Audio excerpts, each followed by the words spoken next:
Mbak Tika, apa sih yang khas dari pemilih pemula, utamanya kalau kita ngomong kelompok usia Gen Ya. Z dan millennials, dan bagaimana sebaiknya teman-teman baik secara individual maupun partai politik menyikapi profil pemilih kita di pemilu 2024 nanti? Ya, dua generasi yang tadi Mas Albert sebutkan Hmm. adalah dua generasi yang cukup seksi, Mas Albert, gitu. Hmm. Kenapa? Karena mereka itu memiliki satu karakter yang berbeda dengan karakter pemilih yang sebelumnya, Oke. gitu. Kenapa begitu? Karena ternyata generasi milenial dan generasi Gen Z itu adalah mereka yang sangat dekat sekali dengan teknologi dan dekat sekali dengan media sosial.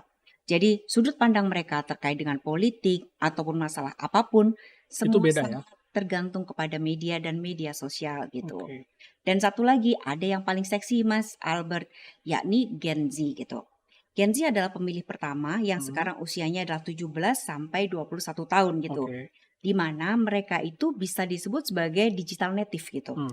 Mereka besar gitu ya dan dibesarkan oleh lingkungan yang semuanya serba Digital ya? digital gitu. Hmm. Dia mendapatkan informasi, segala hal itu semua berasal dari digital gitu. Hmm. Dan ketika dia dibesarkan oleh digital, pemahaman mereka terkait politik pun demikian gitu. Hmm. Jadi mereka sangat dekat dengan politik, mereka tahu tentang informasi yang sedang berlangsung gitu. Hmm. Dan kemudian mereka juga sangat peduli gitu terhadap lingkungan. Mungkin ini kita bicara soal tren ya gitu. Ketika Iya. tren dunia ada Greta gitu kan, dia bicara soal lingkungan, maka ternyata itu juga menular gitu ke Gen Z di seluruh dunia gitu. Oh.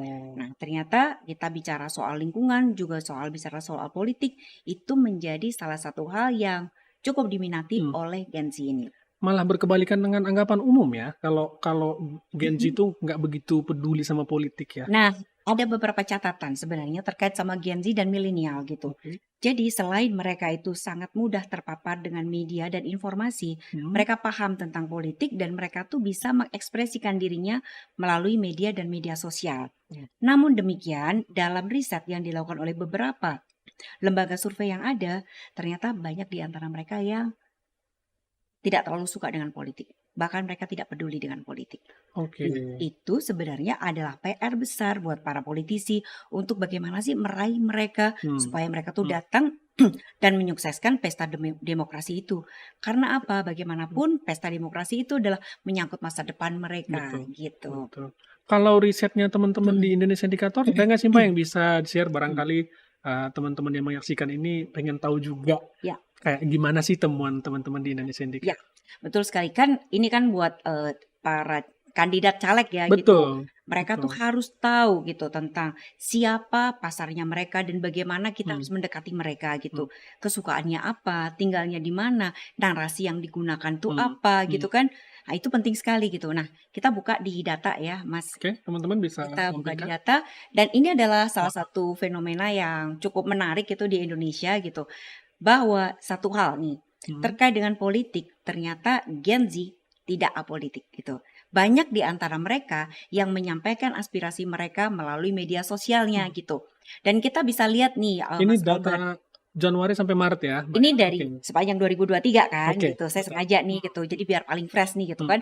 Ternyata selama 3 bulan terakhir yang kita udah mulai hangat dengan Capres, mereka pun sudah antusias untuk Hmm. membahas terkait dengan berbagai hal terkait dengan pemilu gitu. Oke. Dan di sini Mas Albert bisa lihat kan gitu.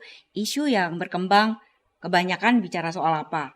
Calon Calon presiden presiden. gitu. Ada Iya. beberapa nama di sana. Tapi Hmm. mereka juga belajar terkait bahwa kita baru pertama kali nih gitu ikut pemilu gitu. Hmm. Hal-hal apa sih yang harus mereka waspadai gitu. Oke. Nah, ternyata mereka tuh juga mempelajari itu, Mas. Hmm. Jadi diantaranya isu terkait sama polarisasi politik jangan sampai ada lagi gitu. Kemudian juga Oh, mereka soal concern ya soal polarisasi ya? betul, Oke. mereka. Nah, kita lihat juga dari platform yang digunakan. Jadi Oke. sebenarnya kita lihat di sini ada Sebelah ini Facebook ya. yang warna biru Hmm. gelap, Hmm. kemudian Twitter yang warna biru muda, Oke. dan kemudian Instagram, dan sebenarnya masih ada TikTok di bawahnya Hmm. gitu. Itu adalah bicara soal jumlah gitu. Nah, fenomena yang paling menarik di sini tuh Mas Albert, ternyata kalau kita bicara tentang Gen Z, mereka tuh paling banyak menyampaikan informasi atau pendapat mereka itu melalui Facebook. Bukan TikTok, Bu ya? Nah, sabar ya Mas. Bukan. Oke, jadi pertama adalah informasi itu dan direspons oleh netizen itu. Oh, Mereka rata-rata berasal dari informasi atau pernyataan dari seorang tokoh ketika bicara terkait sama pemilu gitu, dan kemudian dia mereply dan memberikan statementnya di situ gitu. Nah, kemudian kalau di Twitter itu jumlahnya cukup banyak gitu kan, tetapi Iya. dia lebih bicara soal dukungan mereka gitu. Aku mendukung A, aku mendukung B, aku nggak suka ini, aku nggak suka itu gitu. Di Instagram dia juga bercerita terkait dengan siapa tokoh mereka gitu.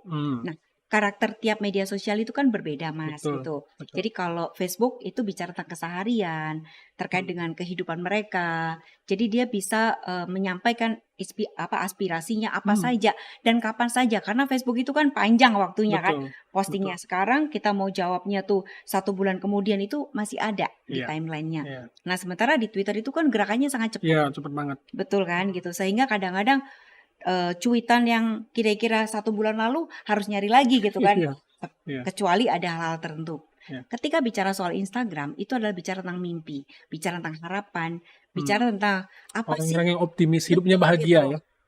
tentang mereka itu seperti apa citranya, itu mereka sukanya lihatnya di Instagram. Tapi ada tapinya, Mas, yang paling fenomenal itu adalah TikTok. Walaupun secara jumlah itu Oke. postingan TikTok itu sedikit, tapi engagement-nya ternyata itu paling besar. Jadi dari sisi engagement gitu. Nah, itu adalah hal yang paling menarik dari generasi Z. Nah, kita pasti bertanya dong, kalau menghadapi Gen Z itu gimana ya strateginya gitu Betul, kan? betul. Nah, yang Yang pertama pasti gimana? adalah karena mereka tuh sangat dekat dengan media sosial, terutama 3 nih platformnya tuh, TikTok, kemudian Instagram, dan ketiga itu adalah Snapchat. Itu adalah Oh, Snapchat malah. betul, itu adalah hasil riset menyatakan mereka senang dengan 3 platform ini. Artinya 3 platform ini kita bisa pakai. Politik2024.id, bangun strategi, raih kemenangan kursi. Jangan sampai kursi Anda hilang. Beli segera. Mulai dari 18,5 juta rupiah. Anda bisa gunakan sampai pemilu selesai.